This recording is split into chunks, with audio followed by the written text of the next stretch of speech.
Kani gadega pati CCTV. Tamasa Kmen Halor ka Jingwan dempiang jangki lakteli kisim Amur Falcon haka Shnong Tyrso Amru pat kiwe di Shnong pemarjan ye kabla tip rukum ka Amur Falcon Festival aja kat Rio kabla sedang khatwe terik nai weng haka Shnong Tyrso tengam kalalong ka basong shet ba kani ka tamasa Kmen kala kut mentaka singi ka khat arterik aswa begitu kisim kintai paino nakatega jaka kite kisim Amur Falcon kibawan nadu Siberia haka jingjengai ka bapalat 4,000 kilometer kila wanra ka jingkerku ka bakraw ya kite ki Shnong padan hakaput pat ka jala Assam namar kite ki jatsim ki bamnut ki khnyang pat ki puj ki baju bam yu kuba pat penjulor ki jingthong jongki nong rap baru bakila kentiu ka kam chngok khai perthei haka te ka than yakani ka tamasa Kmen la pelong daga Tyrso Valley Wildlife Protection Society haring kat ka jingi lang baka senjuk kirang ba Shnong kum shibenta man penne pensa ki marat klaw pat kisim ki do hakati ka jaka hakani ka sngi play yakani ka tamasa lawan ban yedon lang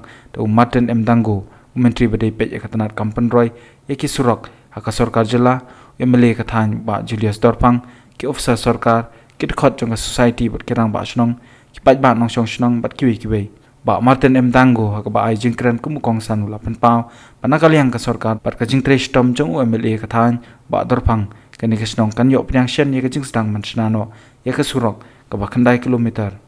udanggo la ai khuble ye ki paj ba nong Shnong ki kanon treman songoba Halor ka jing shim khia jong ki banyada ye kimrat klaw bat kisim ki do kumju ye ka maryang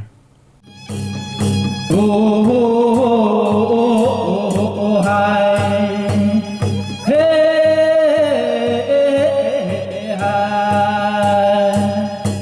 Kajama ku makajama kem lekem kadiwar nyang kit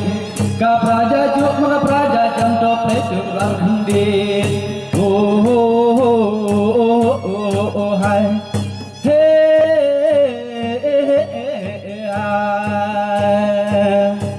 o kala dosa jak majak le chan de bakanat ra o thành các me bhagavat sa leng kai jo bhagavat khon ra hai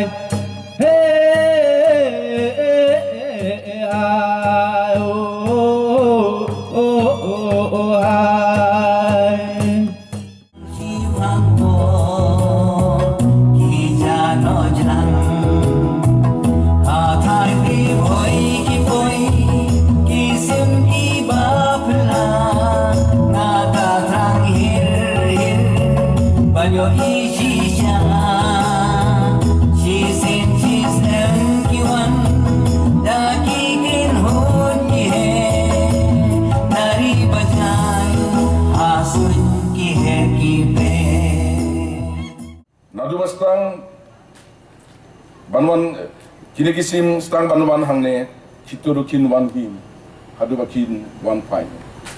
kumbashi benai si benai stang ngiru ngio kamai kaji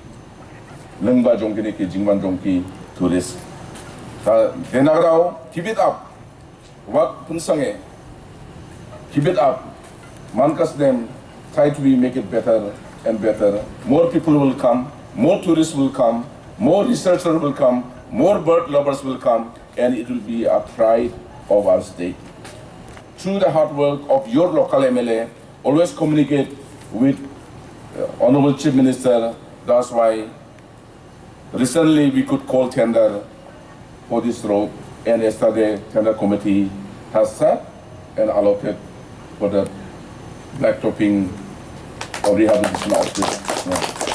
So this road will start very soon. I think it will not only benefit for the local people here, even for the tourists who are coming to visit this place. Kani gadega pati CCTV.